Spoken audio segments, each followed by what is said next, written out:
Welcome and thank you for joining us. You're listening to the Beyond 50 radio program. I'm Daniel Davis.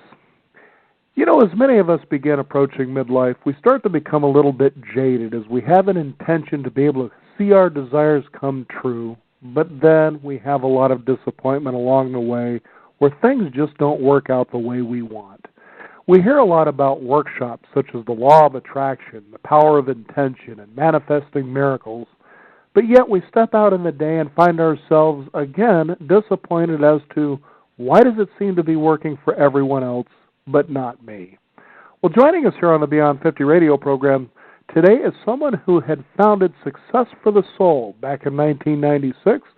Her intention was born out of the work as a personal success facilitator and a very deep passion for seeing people, just like you, the listeners, overcome the obstacles that can arise when pursuing one's dream. Today we're going to be talking about ultimate manifestation, how to get everything you want from life with peace, power, and predictability.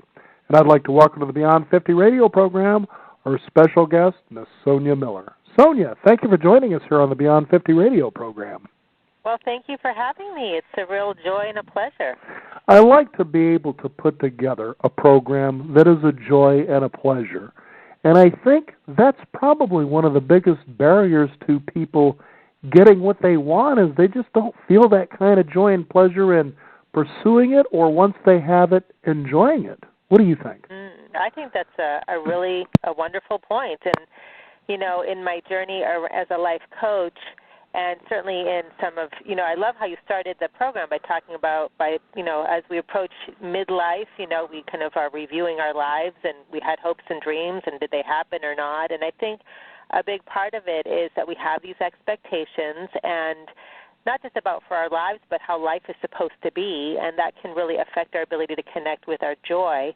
And I know for me a big part of it was letting go of some fantasies and myths about life and what it was supposed to be like and really what it takes to be happy and fulfilled. Mm-hmm.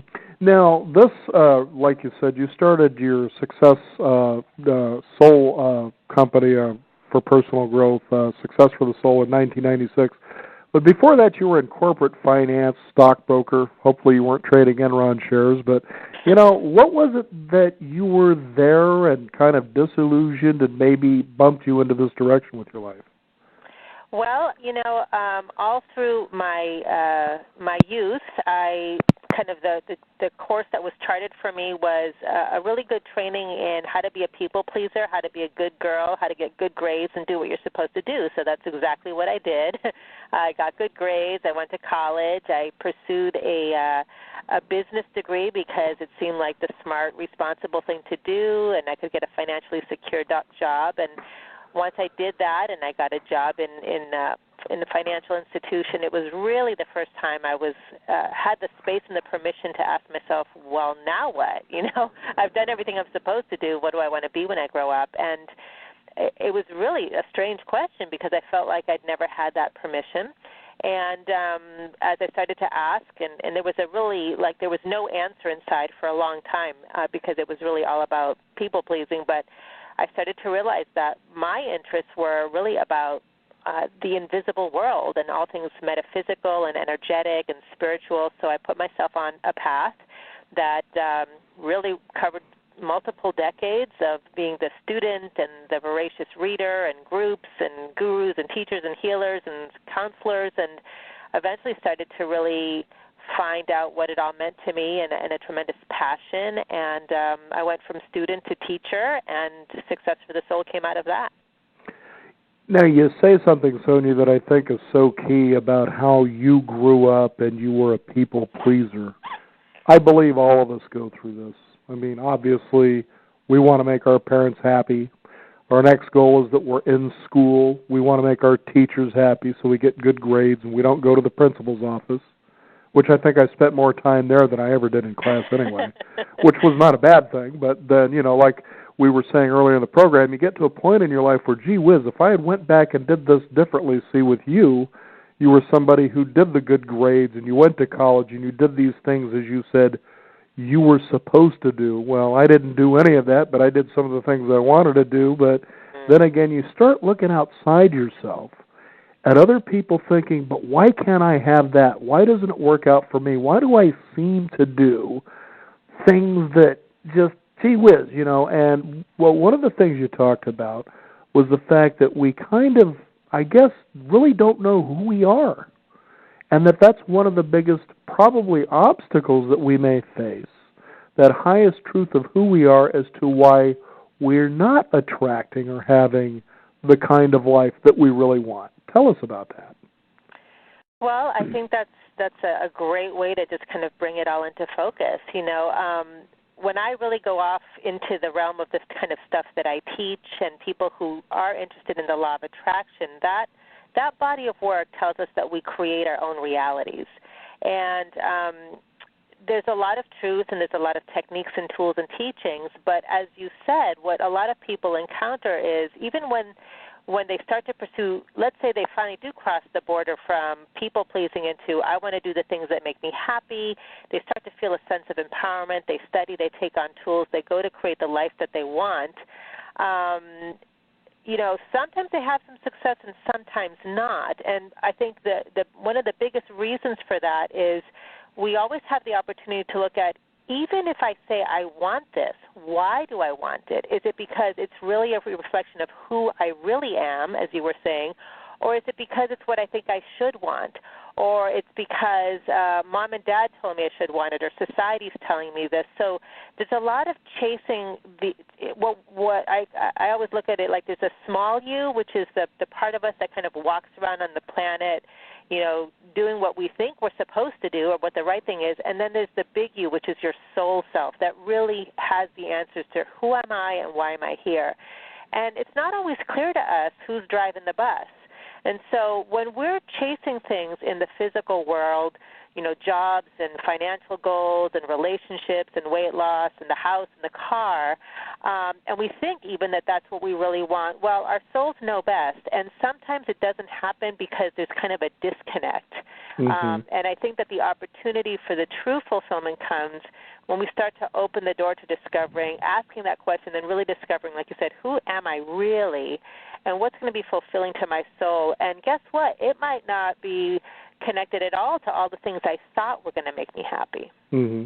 I know just recently, Sonia, I was talking with a licensed massage therapist, and she had sort of stumbled into that work 20 years ago, found that she was really good at it, and it made her nervous because she was making pretty good money, and she didn't feel like she should be, like, well, this is coming too easy. So you can kind of see a belief that we grew up with, that hard work equals great pay or great compensation. Mm-hmm. Tell us about that myth and why that's kind of unnecessary and some of the conditioning that we've been led to believe and buying into. That's good. So hard work equals a lot of money. That is one of many myths. Or to get anything worthwhile, you need to work hard for it. Right, absolutely.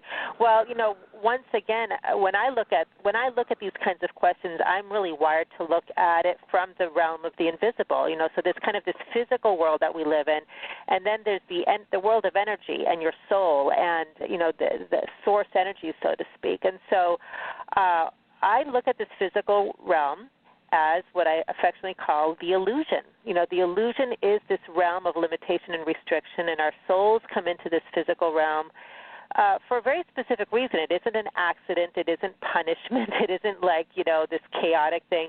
Our souls are part of this divine expression, this infinite power that we have.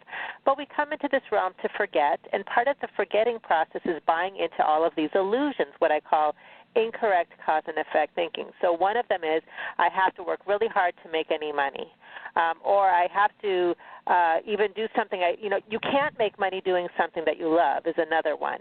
I have to, and this is sometimes a tough pill to swallow for people who buy into this illusion, but I have to eat a certain way and exercise in a certain way to be healthy and lose weight, or I have to, get a promotion in order to make more money or have more money flowing through my life. And all of this, these are myths and distortions that are part of this realm, this illusion of limitation, all designed to have us forget that we are actually incredibly powerful. And the truth of who we are is joy and fulfillment and ease and grace and power and freedom, all of these things that we're always chasing. But as long as we're chasing them in our physical world and we say, I need the car in order to feel powerful, I need the house in order to feel secure, I need the job in order to feel supported and supplied for, all of that is really the small you, the small me, chasing a feeling. And that feeling of love and freedom and power and joy is who we really are. So the path of fulfillment is not about looking outside, but learning how to look within to remember and connect with the feelings that are truly our nature. So there's a lot of myths that almost have us hypnotized. And if we bump, that's the beautiful thing I think about approaching middle age. For many people, they've had enough disappointment and disillusionment that they start to question those myths about what life is supposed to be like enough, that they will challenge, what always was, the constructs, and start to be willing to look in a different way at what's going to make them happy. Now, I'm just curious, Sonia, as people embark on this quest to manifestation, as you put it, ultimate manifestation. Now, it gets easier, but it seems, according to what you're saying here, the hardest part of it really is within you. Mm-hmm. Absolutely. I've gotten to a point in my life that I like to share a story that when I was going through it was too close for comfort to share, but now I'm on the other side of it. And being somebody who felt like for many years, after a couple decades, like I really have this manifestation stuff down. I mean, I manifest some pretty amazing things in my life. Everything from leaving behind the brokerage industry to develop a, spiritually higher purpose-oriented work, being in service, and a business that actually supports my family and allows for prosperity. And makes you get up every day feeling good about hearing the birds and the sun. Exactly. And boy, I've really done something with my life that could have been selling Enron stock. Right. Exactly.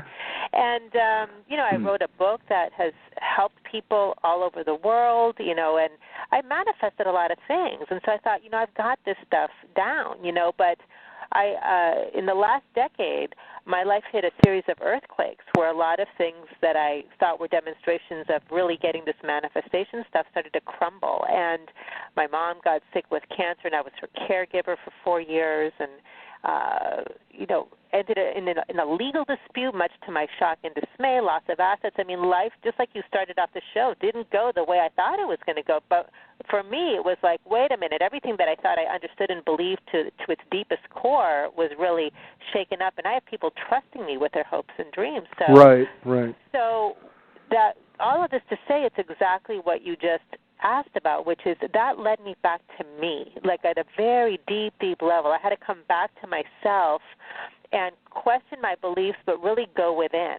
And I didn't really have a guidebook. I mean, there's a lot of teachers out there, and all of these wonderful teachers and gurus, but ultimately only we can travel that journey within. Teachers can only point you in the direction.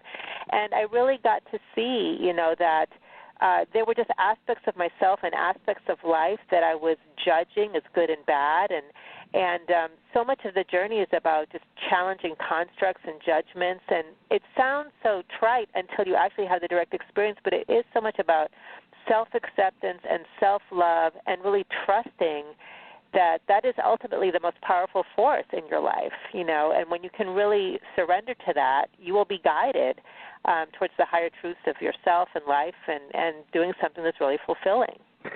And a good analogy of that too, Sonia, for our listeners out there is that find yourself in the racing white river. The best way to be sure or ensure a great rate of survival is that you surrender, you breathe, and the river will eventually push you to the edge. Yep, I love it. Now, I'm curious, Sonia, as you related this time when it seemed like the foundation was crumbling down. At one point, you're waving the magic wand, and oh my goodness, I couldn't believe it was this easy. I couldn't believe the rewards were this rich. You just couldn't believe probably in a lot of things there for a while as they were working well. I remember my own experience feeling like I got to let this go. This feels too easy. But then the hard thing came. Let's say, for instance, with your mother, how you were taking care of her. Kind of give a glimpse, if you don't mind, without getting too personal or feeling uneasy. What was your lesson there that you might be able to impart to our listeners? Because they may be experiencing that kind of chaos where, geez, things were going along good, but now why did this happen? Where you can lose that faith or that way. Right. Well, I got a 4-year journey like that gives one a lot of I'll bet it does. a lot of lessons. Go see the movie Life of Pi. Yeah, right, exactly. So, I'm happy to share, and always that's my intention for anyone who can really benefit from this. I think one of the huge lessons, and as I said, there are many, is the punchline of it all was I kept wanting the bad stuff to go away so that then I could get started with my life. And one of my favorite sayings that I kind of held on to like a life preserver through that is, life is not about waiting for the storm to pass. It's about learning to dance in the rain. And I kept wanting this whole caregiving cancer thing that just felt like it took over my life to be over in some way, for her to get better, for her to transition peacefully. As horrible as that may sound, for anyone who's been a caregiver, they know what I'm talking about. It's an incredibly challenging, sacred yet challenging journey. And so that was one of the big lessons was, this is my life. And if I just keep wishing it away so that I can get started, I'm never going to actually be present to even be able to witness the blessings that are here. So that was one big lesson. And another big one that has to do, again, with the small you versus the big you is, as long as I kept looking outside myself at this journey and judging it as bad, I couldn't let in the blessings. And so when I was able to connect with the idea that my soul, the deeper part of me who knows and loves me and knows the path to fulfillment, is when I surrendered to the idea that my soul was guiding me, that there was a higher purpose for this, a higher reason for this, and that all of it was part of the journey. It wasn't an accident. It wasn't like some unfortunate, chaotic, painful event, but it actually served a purpose. Then it was a doorway to start to remember my true nature, even in the midst of challenge. And so, as I said, I believe that our true nature is one of wholeness and freedom and power and peace. So one of my other life preservers was when I was feeling trapped and consumed and maybe even drowning in this time of challenge, I would just really put my attention on truth, and I'd say, I am willing to feel and be the freedom and the peace and the joy that I already am, no matter what's going on.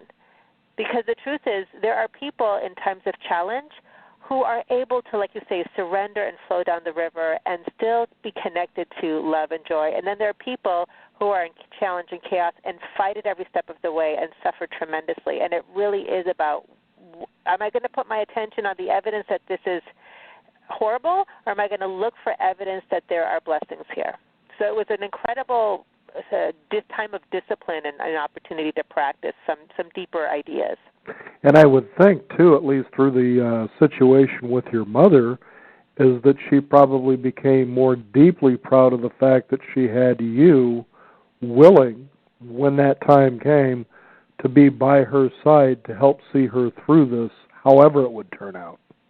Oh, yeah. I mean, what's interesting is my mother and I had a challenging relationship to begin with, and here we were. It was kind of like two soldiers in the trenches, and that journey was so challenging, and yet I still wouldn't pass it up for anything. That it was truly, I think one of the most tangible experiences that I could ever call sacred. It was the hardest thing I ever did and the most sacred, and I have a bond with her. She's transitioned since, but I have a bond with her and her memory that's just beyond words. And we became very, very close through that experience. Fascinating, because when you think of things like the law of attraction, at least the way it's been presented out there, Sonia, is that we take a look at manifesting what we believe we want. Now, probably a lot of it is what we really want. But I think, as you pointed out earlier in the show, from a smaller self, is that it tends to be things that we think we want in relation to it making us happy because it seems like it made that guy happy out there. That's what would make me, seem like I'm successful. And then when you get those bumps in the road and you think, well, wait a minute, I thought things were just supposed to permanently stay this way. Well, if you take a look at the universe itself, if you really go out into outer space, even with all the order in the Milky Way galaxy, if anybody even looked into a glimpse of astronomy, there are other types of galaxies out there. One of them is called the elliptical galaxy. Now, this is a galaxy, folks, where all hell is breaking loose. Planets are smashing into each other, stars, comets. It's not a place you really want to go on a vacation, I promise you. That being said, even that has its own order and can become orderly. So as you say, going with the flow, what's coming up for you? What can I learn to love in myself? Because as you said, you probably felt that selfishness as your mom was getting sick, like, how dare you take away this part of my life? And you probably even said, why am I feeling this way? Right, exactly. Yeah. Fascinating stuff. Now, you did write, your book is The Attraction Distraction. Tell us about that. Well, I actually like that title, by the way. Oh, thank you. So the whole title is The Attraction Distraction, Why the Law of Attraction Isn't Working for You and How to Get Results Finally. It took me about 6 years on and off to write it, and I finally released it in 2008. And I basically wrote the book that I had wished that had been there for me on my journey as a seeker and a student, because I found that there was a little voice inside of me that sensed I was more powerful than I felt, or more powerful than my life appeared. But that was what motivated all of my studies, and so I felt like, I wanted, like you said, I want to create this life. There are things that I want in my life, and so I studied. But along the way, sometimes I had some successes with the law of attraction principles, and sometimes not. And I kind of went through multiple cycles of trying it on for size, practicing tools and techniques, and then turning my back on it. This isn't working, and then back to those principles again over and over. And I started to find what I call the subtle nuances and advanced principles that really made all the difference. And so that's what ultimately led to some really powerful manifestations in work and livelihood and health. I healed from bulimia and transcending infertility issues, have children and getting married, all those wonderful things that so many of us pursue. And so for those of listeners that are familiar with the law of attraction, it's a body of work that basically explains that we create our reality through our energy, our consciousness, our thoughts, and our emotions. But what I found was that even if you do what the teachers tell you, there was this whole other element that was going on, which is even if you do all the tools and techniques right, there's still ways that we get in our own way and we don't even know it. And so that was really the heart of this book, is really the subtle nuances and advanced principles that help people tap into the much deeper truth beneath the law of attraction, beneath the I want my stuff so I can be happy. What's really going on? What's really driving that? And how do I really get to true fulfillment? So ultimately, you shift from focusing on outcomes to inner truth. And as you start to remember the truth of who you are and you expand into that joy and freedom and power, your physical life tends to reflect that. Things do manifest. It looks different than what you would have thought from a small you perspective, but things manifest. And that's what happened to me after all of the earthquakes in my life, is that when I went within and I came out the other side, again, things started manifesting, relationships and love and work and all of that, but it wasn't because I was focusing on getting the things to feel better, but remembering that I already was those good feelings, and because I was, my outer world could reflect that more and more. Which is back to cause and effect, and to realize that's where it really starts. The cause becomes the effect. Exactly. Mm-hmm. Exactly. Now, that's an interesting way to look at this, because I think, and believe me, after almost 20 years of broadcasting, talking with a lot of the biggest names in the arena of getting what you want, personal empowerment, the one thing that was lightly alluded to was this idea of cause and effect. You would hear about how, well, you manifest by starting on the inner work, but it always seemed to eventually lead to, well, you were dealing with the circumstances outside of yourself. Mm-hmm. Okay. Now, what you're talking about, you get back to the cause and effect principle. Yes. Now, you deal with the inner cause. Now, there's a lot of people now, it's funny how you've seen this, or at least I've discovered over the years, back in the 80s when I first started tapping into self-help, when I realized, gee whiz, I don't have to work this lousy job in this company anymore. I'm empowered to do something better than this for myself. And I got excited, probably just like you and like a lot of our listeners. You start filling the shelves full of books. Right. But it doesn't seem like too much outside of you is changing, and then you're grappling and clawing and looking for the next book that seems like the Holy Grail. But what's been interesting about the industry is how it has changed, but yet has become the same that it was 100 years ago, for instance. Because now you're hearing a lot about the power of the subconscious mind as though it's this brand new thing nobody's ever heard of. But even before Napoleon Hill, these people were talking about this. And what's amazing is, for instance, one of the exercises you hear a lot of in the law of attraction is affirmations. Now tell us why they can work, but then a lot of times they don't work. What's going on there? One of my favorite topics. I kind of knew it would be, but I wanted to bring us to that point for our listeners. Get your pens and paper, because this is something you're not used to hearing. So stick it to them, Sonia. Yeah, all right, awesome. So, yes, I am really passionate. This is one of the things I get on a soapbox about with affirmations, because one of my favorite sayings to my students is, law of attraction and manifestation, it's not about technique. And what tends to happen is people learn these techniques. They don't really understand the underlying energetic principles of consciousness, like you said, cause and effect beneath them.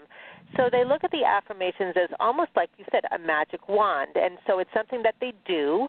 And if I say my affirmations 100 times a day, then I'll get my stuff, Now, Enron certainly got theirs. I hate making that reference, but you were a stockbroker once. Right. Well, I actually took orders, so I was kind of the person who delivered or did the bad deed on behalf of the ones who were making the decisions. Maybe that's why my pendulum swung way over to spiritual life coaching. But anyway, so people of our generation probably saw Saturday Night Live with that guy, I think it was Jack Handy or something like that, who'd stand in front of the mirror and he'd say all these affirmations, right. I'm good enough, and people love you or whatever. But anyway, the reason affirmations, or when affirmations don't work, it's because our consciousness is not just words, and it's not just where we put our conscious mind's attention on. It's the sum total of our thoughts, our feelings, our beliefs, our expectations. And so let's say somebody, a very popular common example is somebody who wants to manifest prosperity, and they'll tell themselves affirmations like, I am a financially free multimillionaire. Meanwhile, they can't pay the bills, and their hot water heater just broke, and they're totally stressed out. And so what the common distortion happens with the law of attraction is that they think, well, I got to say more affirmations and more affirmations and more affirmations, as if more is better. But their whole being, their expectations and their beliefs are, I'm afraid, I believe in scarcity, there's not enough money, how am I going to pay the bills? So this affirmation, they try to almost convince themselves or talk themselves out of their true consciousness, and it just doesn't work that way.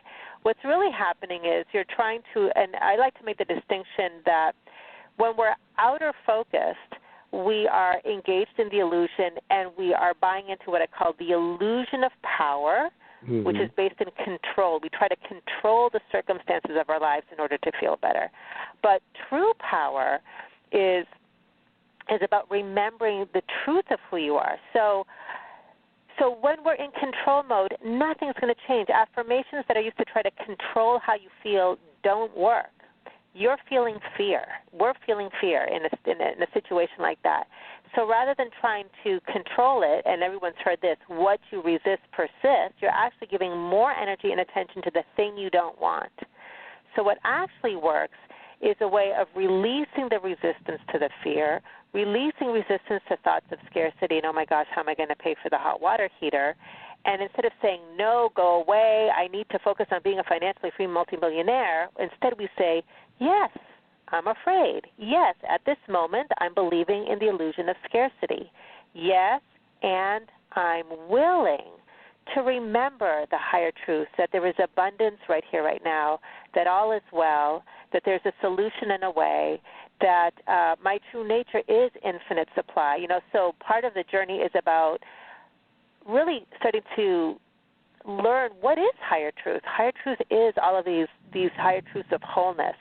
And the beautiful thing about the energy of willingness is when you become willing, there's no control. You're not saying this is how something has to happen in order for me to feel better. You just are opening the door to the truth, to the abundance, to the grace that's already here.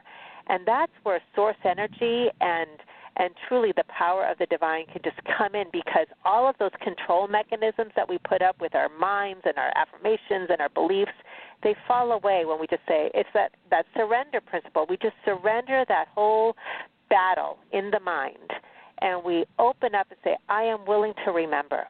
And willingness is truly, if there is such a thing as a magic wand in this physical realm, willingness is like that at the mental level. There's other levels that we work on. We work on with emotions and with physical action.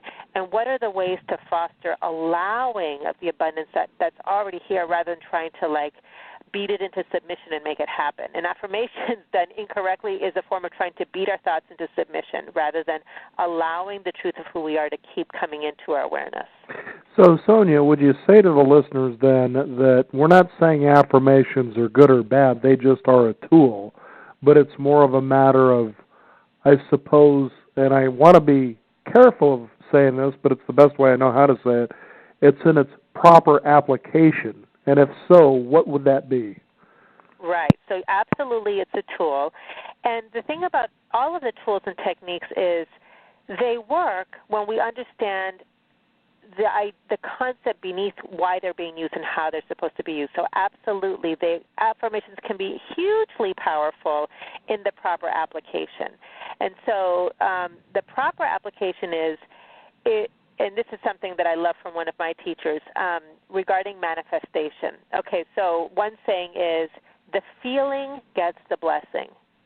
If your thoughts are saying, I'm a financially free multimillionaire, those are your words, and your feeling is, I am so scared I don't know how I'm going to pay for my next meal, the feeling is the one that's going to get the blessing, because the feeling is the energy, the true energy beneath the words, beneath the affirmation. Mm-hmm. So when we create an affirmation that we actually believe in, that we buy into, but that is actually a little bit more positive, we're moving in the right direction of where we want to go, that's an affirmation that's going to work.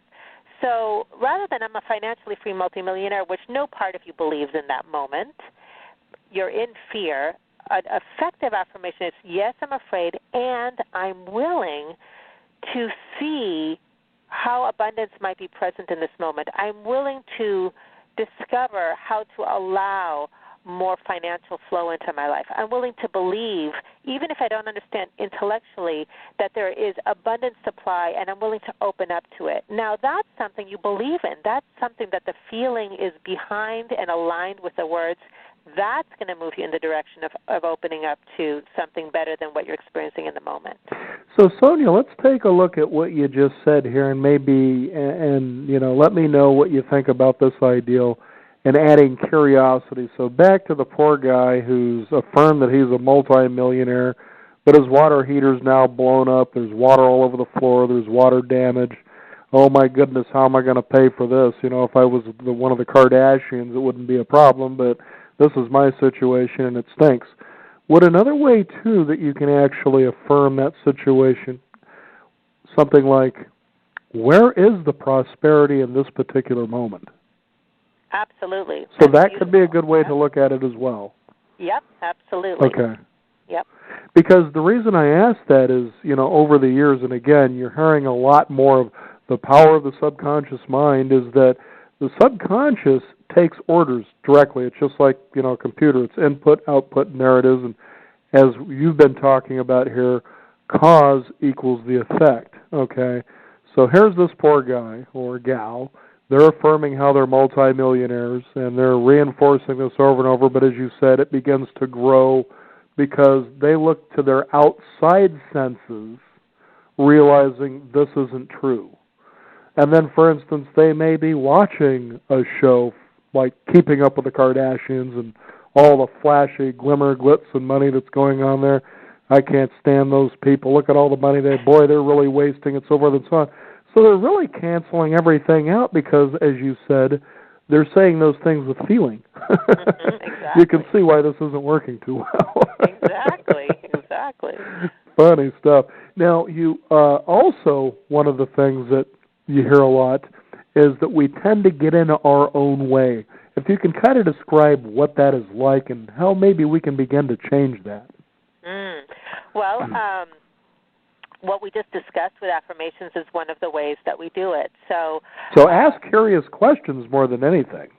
Well, yeah, they're wonderful questions. Yes, absolutely. Yeah, because as I understood in the power of the subconscious mind, when you ask in a question the affirmation, rather than saying the affirmation or stating it, you put the subconscious or the universal power to work to solve the problem. And that gives some real mystery to a life that seems kind of exciting, actually. Absolutely. Absolutely. Yeah, I love that. And as a matter of fact, that's one of my kind of a favorite sort of problem-solving approach that I take with my clients is, you can ask any question and you'll get an answer. The key is to ask the right question so you get the right answer, And boy, I've asked a lot of dumb ones. Yeah, so it's interesting. It's like, there's answers for everything, but are you asking the right question that's going to lead you where you want to go? Right. So when I wrote The Attraction Distraction, I really focused on, like I said, the heart of it was this idea of stepping out of your own way. And what I have, there's so many ways that we can get in our own ways. This was designed to be specifically around manifestation, the law of attraction, that what I came up with was 4 categories, kind of 4 general ways that we actually block the flow of our true nature and the abundance that is life. And so the 4 categories of I call them the 4 attraction distractions, which are these ways that our consciousness distracts us from higher truth, and the abundance and flow that's here. I also like to look at it as different ways that we create or perpetuate resistance, like an energy that blocks the flow. That's, like you said, I love that question of where is the prosperity, or where might the prosperity be in this current situation? So that question opens up like you said, it gives the mind an opportunity to say, okay, the assumption is there's prosperity here. Where is it? So you're looking for prosperity. You're not looking at the broken hot water heater and saying, oh no, I don't have any money. And so these 4 categories are similar, which is rather than resisting these things that happen in our mind, in our world, in our experience, putting lots of attention on that, we soften and release the resistance. And that resistance is how we get in our own way.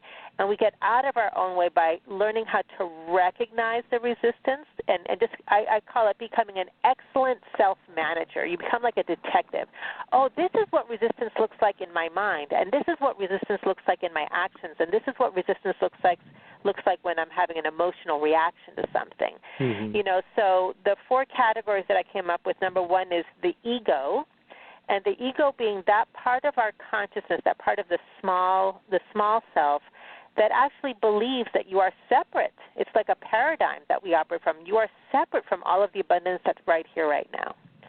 So when we're feeling separate, when we're feeling like I'm in scarcity and money's over there, or lack is my true nature and abundance is anywhere but where I am, you're separate, rather than understanding that abundance is prosperity is right here, right now.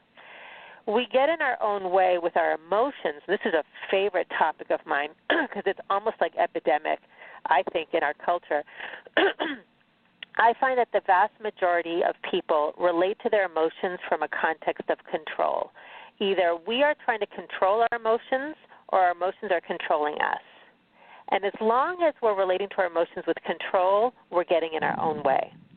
Because what I've really come to experience is your power rides on the current of your emotions. Emotions are simply energy, just moving through you. Mm-hmm. And when you can allow the energy to move through you, you can stay open to all kinds of source energy and guidance and inspiration and wisdom and the ability to see prosperity in the moment, for example.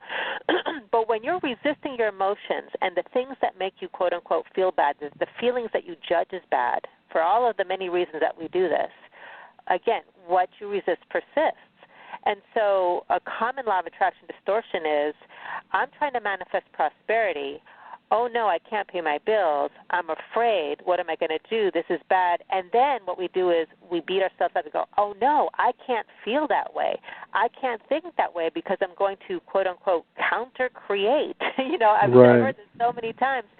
But the truth is, it's not the thoughts or the emotions that are contrary that are going to have you counter-create. It's your resistance to them, because when you push those away, it actually gives life to the thing that you're afraid of, and it actually causes the suffering. But when you can develop the solution to getting out of your own way when you're controlling your emotions or vice versa is to choose to feel.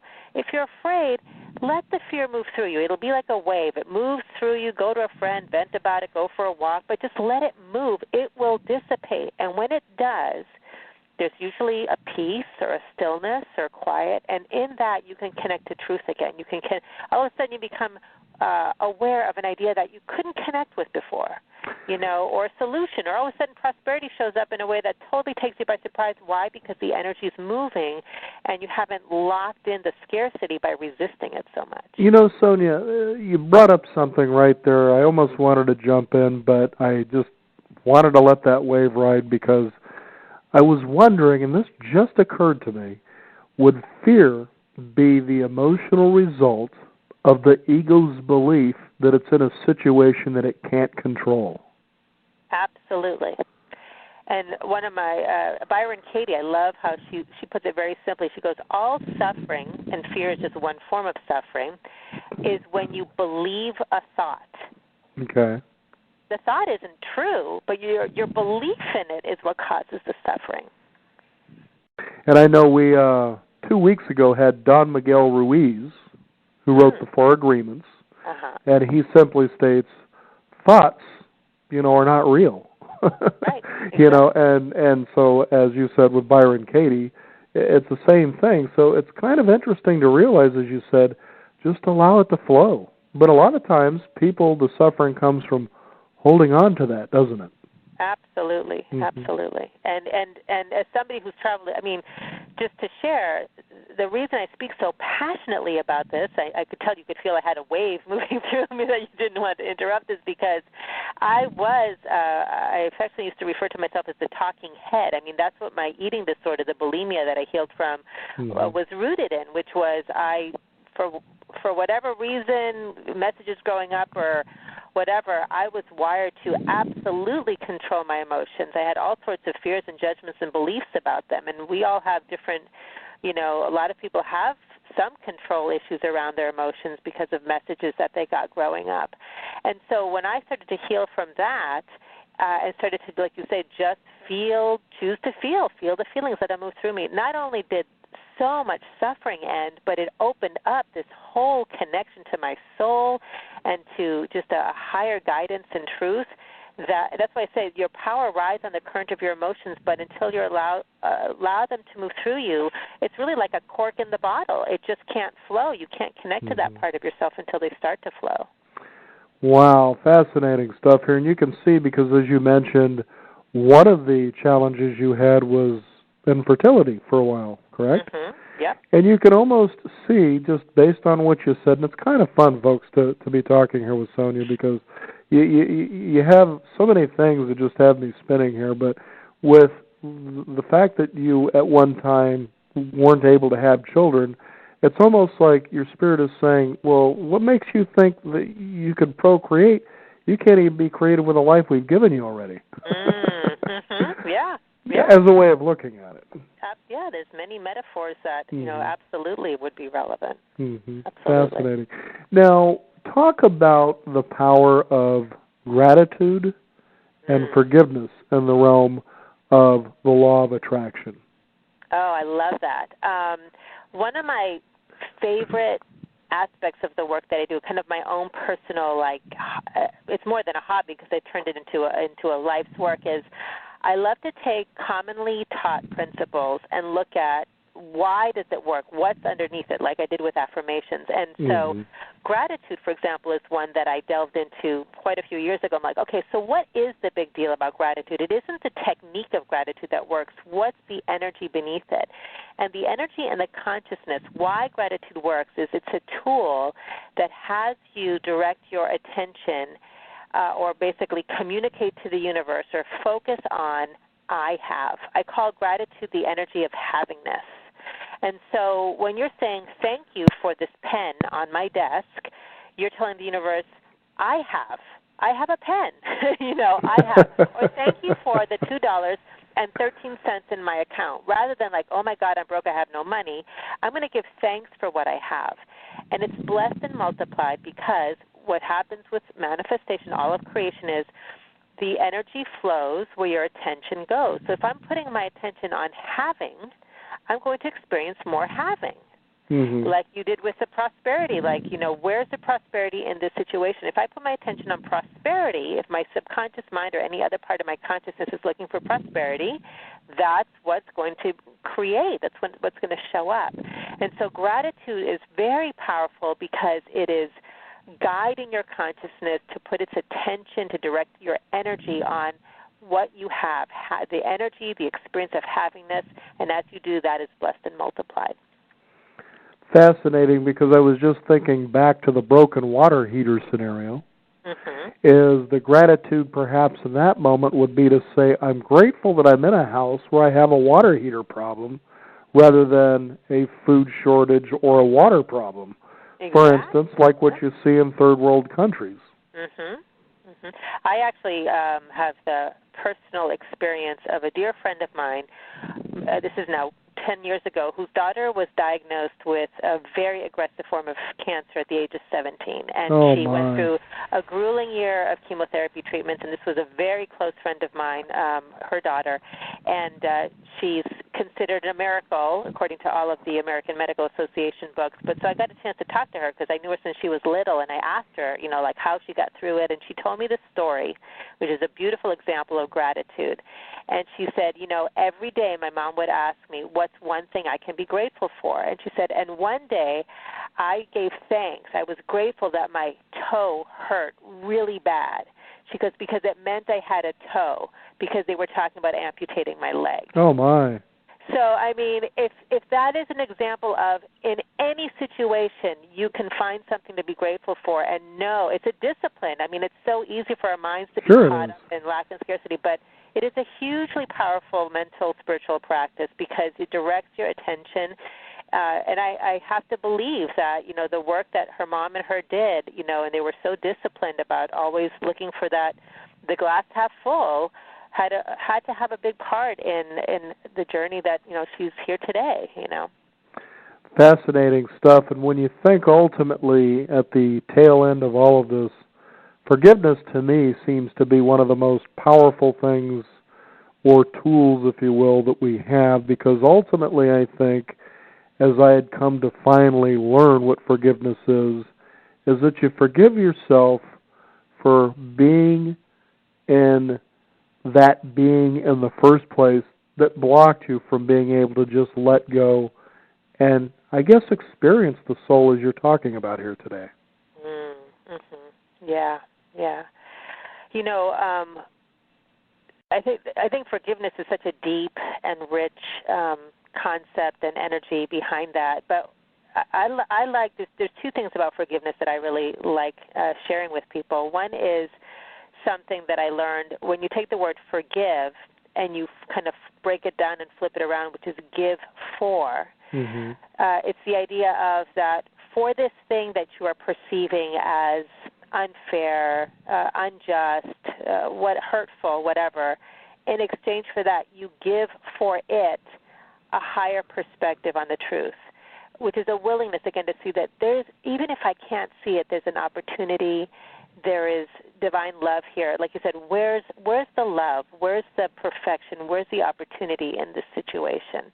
Understanding, being willing to see that, just being open to seeing that. And I will share that in some of my, more challenging times when I've had a person in my life that, hurt and what I perceived as hurt and betrayal to the deepest core, because I knew that the unforgiveness was hurting me, because I was perpetuating this energy of blame and putting all of my attention on things that I didn't want in my life. As long as I was holding unforgiveness, I was resisting. I was putting all of this attention on things that were going to make me miserable.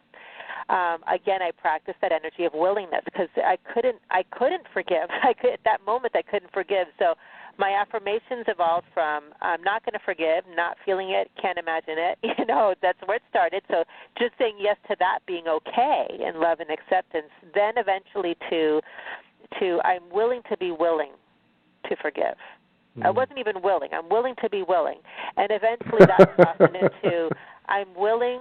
And the feeling I had was I don't think I in my small self have the capacity to forgive. I think that it's something from my soul that's going to be, from the bigger part of me, and I can't seem to open the door. So then it became I'm willing to have the forgiveness that is already in my heart unleashed within me.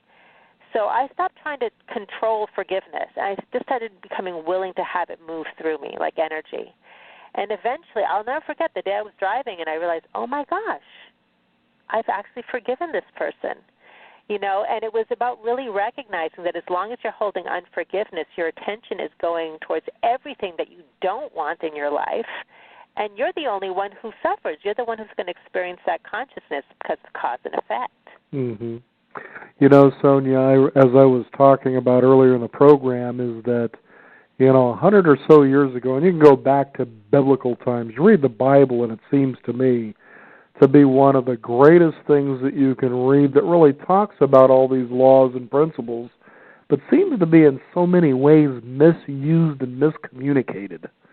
But the fact being is when you talk about how you had trouble forgiving, for instance, is that you felt that you were perpetually punishing that person or that situation for the suffering that you felt.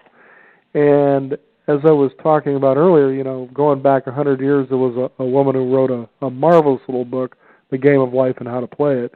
And she says, anything that you're doing to other people, you're already doing to yourself. So the question is, what would you like to do to yourself? I thought, boy, that's simplicity. Yeah. But it's true, though. Yes, absolutely.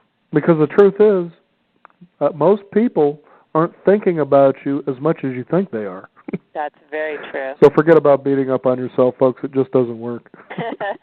Now, I'd like you shared a remarkable story about how things were working well for you, but then it seemed the tidal wave, the tsunami came in and threw you into a sea of uncertainty, maybe even a lack of faith.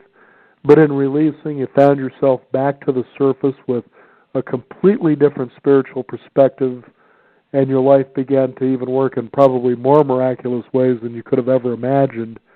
In your time in doing this work, and we're looking more than 15 years, what was probably one of the most remarkable stories that you were involved with when it came to somebody really turning their life around?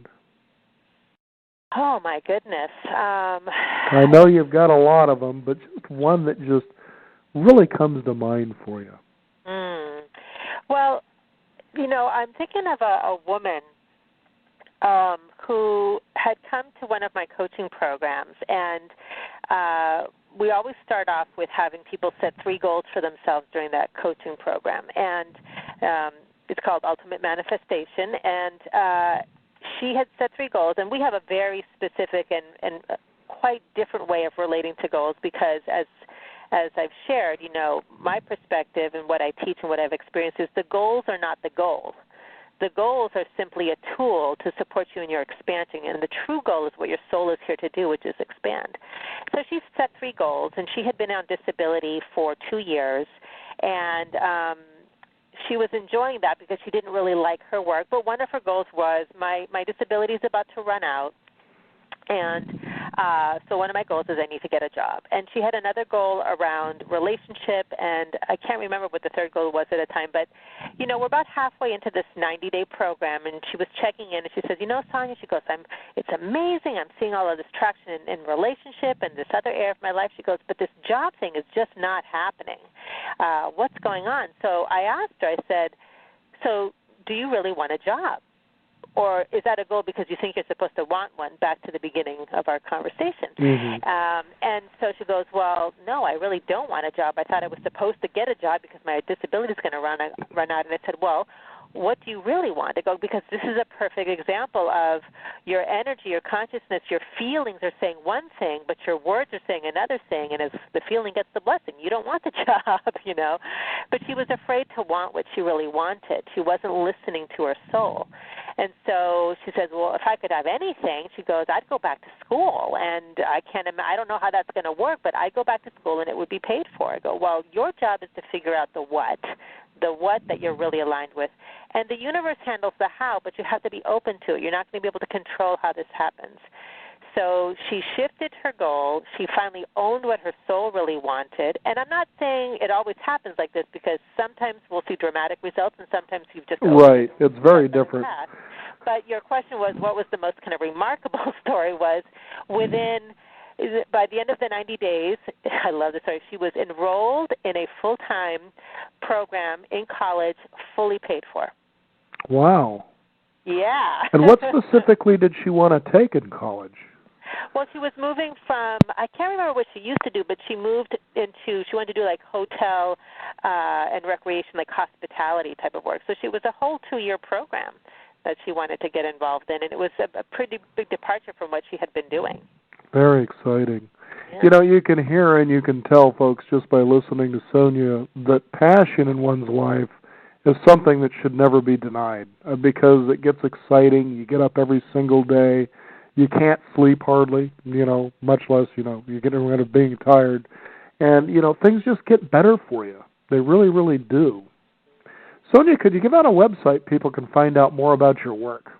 Absolutely. It's successforthesoul.com.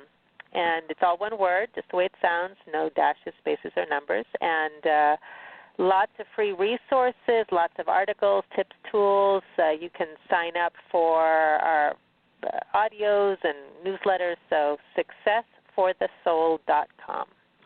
Very good. Sonia, I got to tell you, it was a real pleasure to have you on the program to go into a subject that, to me, sometimes people just kind of iron over.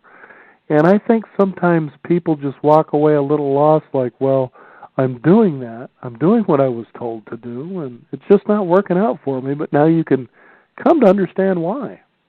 Yes. Well, it's been a real pleasure. I really enjoyed talking with you, and I enjoy your humor and your perspective, so thank you for the opportunity. Absolutely, Sonia. Thank you for being on the program. Again, it's successforthesoul.com. You can find out more. We want to thank you, the listeners out there, for tuning in. You've been listening to the Beyond 50 radio program. Be sure to visit us at our website. It's beyond50radio.com. That's the number 50. We do have weekly updates for you to check out, including Success for the Soul, so you can find out about special offers that she will be offering for you as well through the Beyond 50 radio program. Again, thank you for tuning in. I'm Daniel Davis, and remember, live your day past halfway.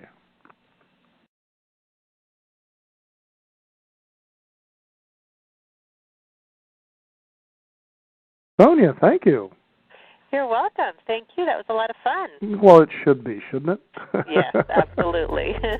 Okay, you take care, and we'll be in touch. Okay, take All care. Right, bye-bye. Bye-bye.